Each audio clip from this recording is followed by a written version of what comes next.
La analogía de los sucesos que tuvieron que pasar los Chicago Bulls del 98 con lo que pasaron en los demás años aparte de ese fue extrañamente muy estrecha.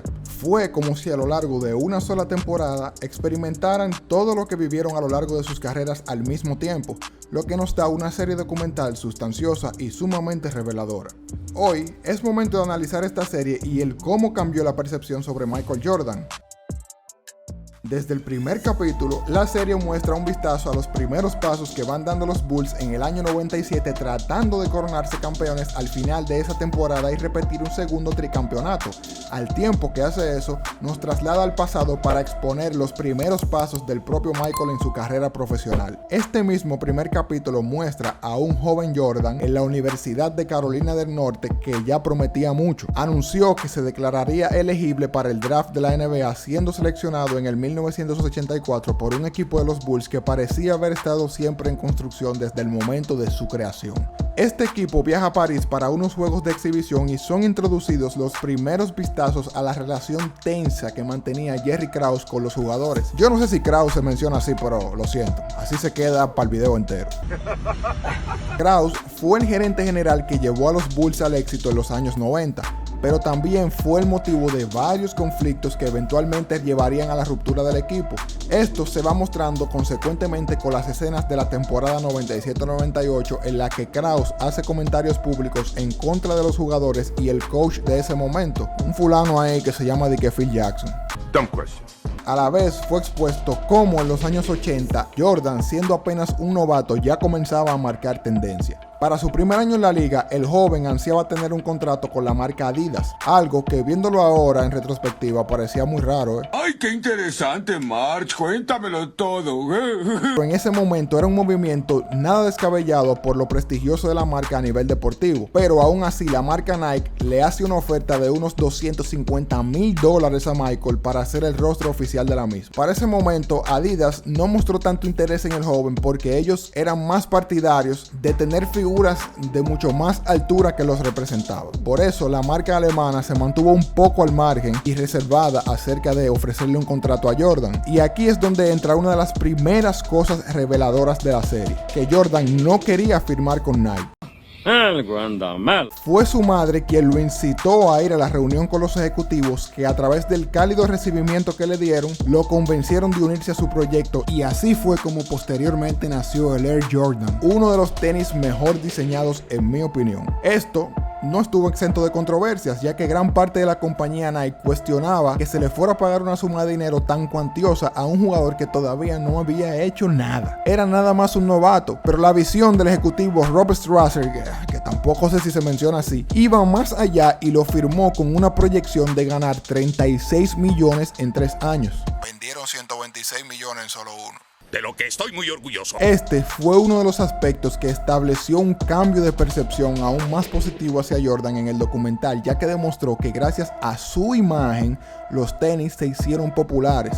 You're not listening to me when I tell you this. Ese tipo de calzado era usado solamente para practicar deportes y Jordan lo volvió parte de la cotidianidad, sacándolo de las canchas y estadios a las calles y urbes más grandes del mundo. En resumen, los tenis que tú tienes puesto ahora mismo son gracias a Michael. What? Consecuentemente, el jugador fue volviéndose cada vez más popular, pero a pesar de eso, estaba en un equipo de mierda.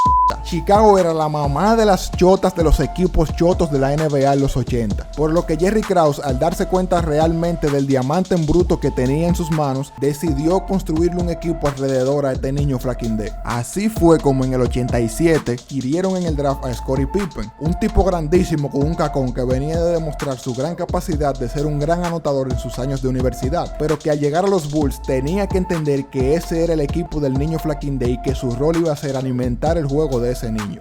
Hecho. Al parecer Pippen lo entendió muy bien, por eso hicieron tan buena dupla, aunque no les alcanzaba para llegar siquiera a las finales. Esos eran los años dorados de Boston y los Lakers, pero poco a poco veían sus dinastías caer en manos de unos chamaquitos que se portaban malísimo.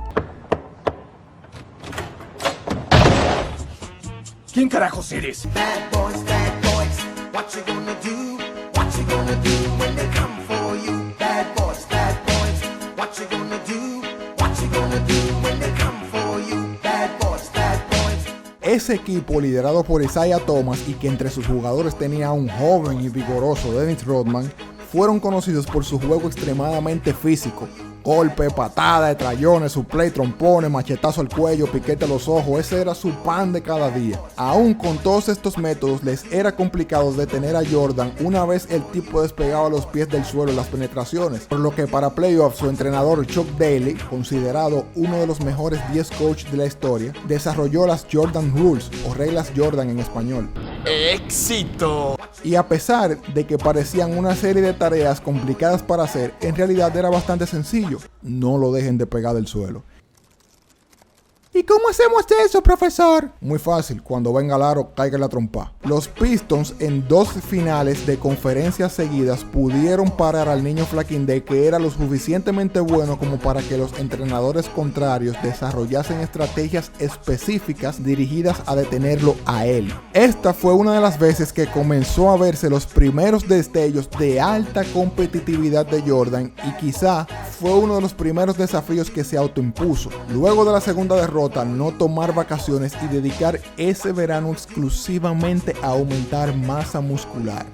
Ese miserable es un genio. Y eso fue solo el primero de los desafíos que Michael se pondría a él mismo a lo largo de esa década, demostrando de paso su inteligencia al saber perfectamente que al siguiente año iban a volver a enfrentar a Detroit en finales de conferencia. Se lo comieron vivo. Esta parte de la historia resultó ser particularmente reveladora para mí. Aunque no parezca importante, me dio la impresión de que Michael es un poquito rencoroso a nivel profesional. Y no lo digo porque se vengara de los Pistons, esa venganza fue dulce, sino porque ahora, 30 años después de esa final de conferencia, menciona que ellos se fueron del tabloncillo sin darles la mano. ¡Ay, gran mierda! A pesar de que fue un gesto antideportivo por parte de Detroit, es igual de ridículo que Jordan cargue con eso 30 años después como si él fuera un carajito. Avanzaron a la final de ese año contra los Lakers de un tal Magic Johnson y Jordan, aún siendo joven, a pesar de tener 8 años en la liga, se corona con su primer campeonato. Para el 92, los Bulls hacen otra carrera al título y la ganan.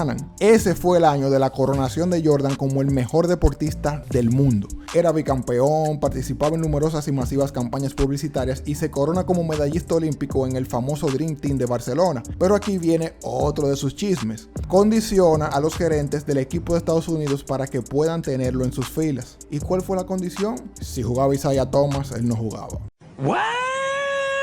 Porque por más que él quiera negarlo, taparlo, tirarle una sábana por arriba, esa fue su condición. Thomas era uno de los mejores jugadores de la NBA en ese momento y no tenía ningún impedimento de salud o de agenda. De hecho, se quedó esperando la invitación. En la serie, Jordan trata de defenderse diciendo que él no fue responsable de dejarlo fuera, que él simplemente preguntó que quién estaba en el equipo, habiendo dejado claro mucho tiempo antes que no quería compartir espacio con nadie de Detroit. ¡Vámonos, tesoro! ¡No te juntes con esta chusma! Michael dice que él no obligó a la gerencia a sacar a nadie, pero obviamente les diste a elegir en una contienda en la que prácticamente no tenían opción. No era una elección entre tú y Thomas, sino una elección entre tenerte y no tenerte a ti en el equipo. A partir de este punto es donde empezamos a ver un poco que a lo mejor Jordan no era perfecto. Tenía vestigios de autoritarismo y una actitud ególatra y hasta chismosa algunas veces. Jordan se retira en el 93. Ese mismo año los Bulls tuvieron una temporada bastante buena, pero sin Jordan el combustible no les alcanzó para llegar a las finales por 4ª vez consecutiva, quedándose en el camino de los playoffs. Esto provocó cambios y reestructuraciones y fue cuando por fin Jerry Krause pudo traer a Toni Kukoc, un jugador croata que venía observando desde las Olimpiadas del 92, en las que Estados Unidos se enfrentó 2 veces a esta selección. Para ese momento,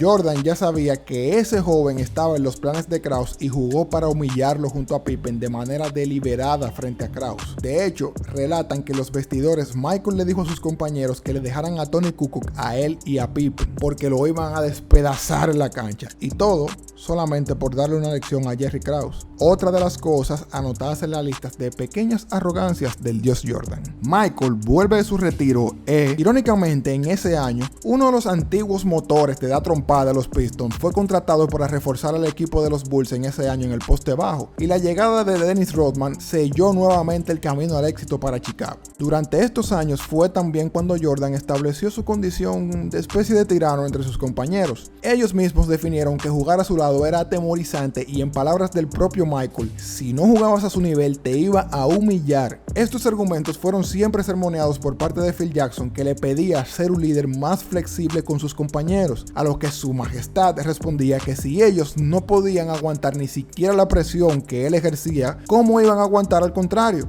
Estas discusiones encontraron su punto de quiebre cuando, en una práctica tratando de exigir la milla extra a Steve Kerr, este se molestó tanto que le dio un empujón a Jordan, a lo que le respondió con un trompón en el ojo. ¡Toma tu taco de puños!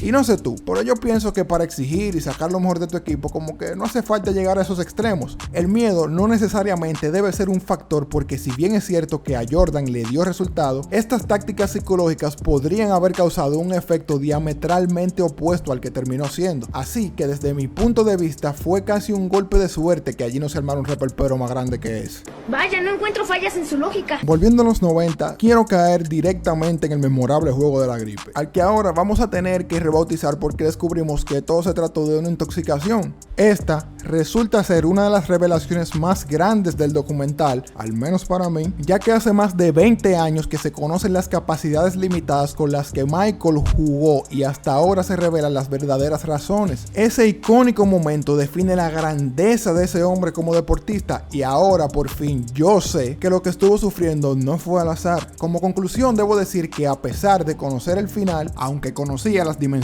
de Jordan en el juego, el deporte en general y la cultura popular, fue un viaje interesante conocer a detalle por qué se dieron y cómo se dieron estos factores. Personalmente creo que Michael tenía un magnífico carisma, lo demostró con su juego y con el manejo que tuvo durante su época como jugador, pero precisamente por las dimensiones que alcanzó y cómo las alcanzó, según nos hizo entender el documental, estoy un poquito decepcionado de él. Al final del camino sus métodos dieron resultado. Entiendo que por su competitividad y lo que se exigía a sí mismo, debía ser como era con sus compañeros, pero no veo que fuera necesario ser un tirano con ellos. El miedo no es un buen motivador para alcanzar los objetivos. Aplaudo que esta metodología no se le volviera en contra, pero en cualquier momento pudo haberse revertido el efecto. También salió a relucir su egoísmo ocasional por la situación con Isaiah Thomas, algo que ambos mantienen vivo 30 años después. Otra de las cosas es que The Last Dance reafirma el status quo de la figura de Michael, quizás el deportista más grande que ha visto el deporte mundial. La personalidad que, como bien mencionó el comisionado David Stern, llevó a la NBA a 215 países con su juego e hizo que las masas se interesaran en el mismo, sin lugar a dudas merece todo el respeto que se le puede pagar por eso. Pero luego de su retiro no ha tenido un buen manejo público. En sus 17 años de retiro no se ha sentido de forma pública su apoyo a la liga. No asiste a los eventos, no asiste a juegos importantes y casi no se le ve compartiendo con otras personalidades del deporte.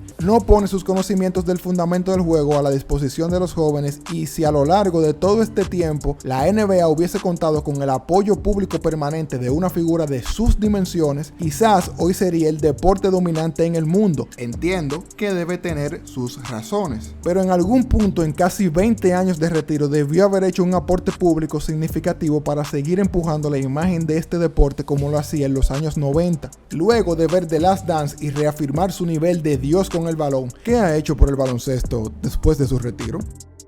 Bien, eso es todo por esta vez. Si todavía no viste The Last Dance en Netflix, tienes que saber que está 100% recomendada. Si tienes alguna opinión al respecto acerca de mi análisis, puedes dejarlo aquí en los comentarios.